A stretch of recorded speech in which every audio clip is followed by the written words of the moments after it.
Heyo, it's DragoMic Microphone here. I wanted to do a bit of a follow-up video on my last one because I had a bit of a realization that while I was talking about the issue, I wasn't really offering much in the way of advice. And that was something that I said several times in response to many of the comments that I got on the last video.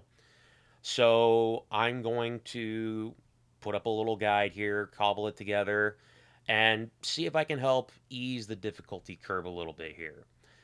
And the first piece of advice that I'm going to give is that I would highly encourage anyone doing a dungeon for the first time to do it with the trusts.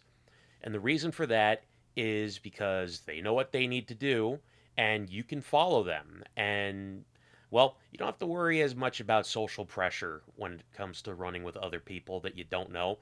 It's one thing if you're running it with friends, but I still would recommend doing it with the trusts at the very least one time. Before we get into the actual footage of the fight, I want to give another spoiler warning here. Going to be showing footage from the final dungeon of the MSQ.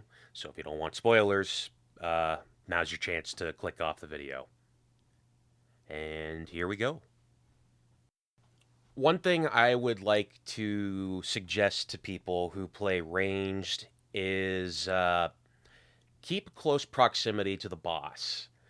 You don't have to be completely under the boss, but you want to be a little close to outside of the hitbox. And the reason for that is so that you can minimize the amount of movement that you have to make. So, at the start of the fight, you've got two variations of immune response. You've got one that is a frontal cone AoE, which is one of the reasons why you want to stay close to the boss, because the cone AoEs are always going to be smaller the closer it is to the boss. The second variation of immune response is going to come at the boss's sides. So move to either the front or the back when you see the tentacles glowing. Now, next up, we've got foreign entity removal initiated. You're going to notice that there are 5 purple circles that'll pop up on the ground. Now, the circles are donut AoEs, meaning you need to move into the donut hole.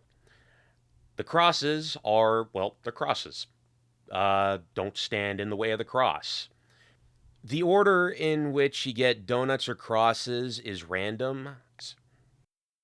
Now, moving on from that, after foreign entity removal initiated is ended, keep note of where it ends, because the next time this mechanic comes around, that's where it's going to start. So if it starts on the right side of the boss the first time and ends on the left side, it's going to start on the left side of the boss the next time and end on the right side.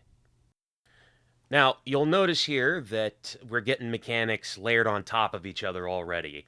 And as you can probably see in the footage here, I didn't make it to the final donut. Now, something to keep in mind is that immune response will always be about halfway cast by the time you get to the last AoE. So use that as an indicator of where to go. This is also why you want to stay in close proximity to the boss, because it's minimizing the amount of movement you need to make. Hey, something I wanted to add in post here. If you'll notice Kryl and Graha, they start the fight at range, but for the remainder of the fight, they are always in melee range. And lastly, we've got the quarantine mechanic. This is a stack marker and a tank buster marker. If you're playing as a tank, move away from the group. If you're anything else, stack up with the rest of the party. Just make sure that they don't overlap, because otherwise you will kill your DPS and healer. And again, just to reiterate, this is why you should keep close proximity to the boss. You're minimizing the amount of movement you need to make. And that's it for the mechanics.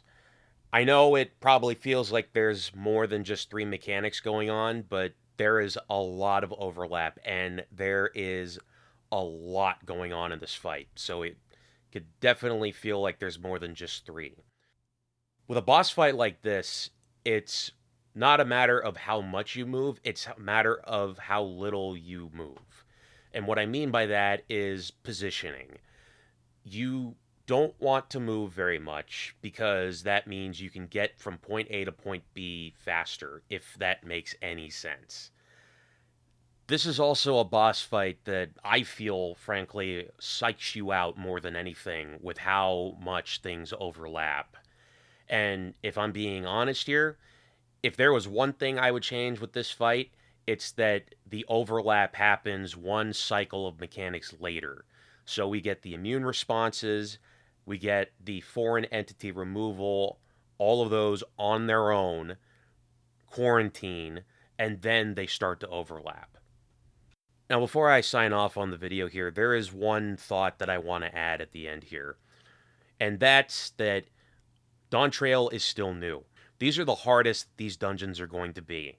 Come 7.1, hell, even when the Savage Raids come out, people are going to start getting gear and they're going to start really wiping the floor with these dungeons. But for right now, these dungeons are going to be hard. Honestly, this dungeon in particular calls to mind the Burn back when it first released.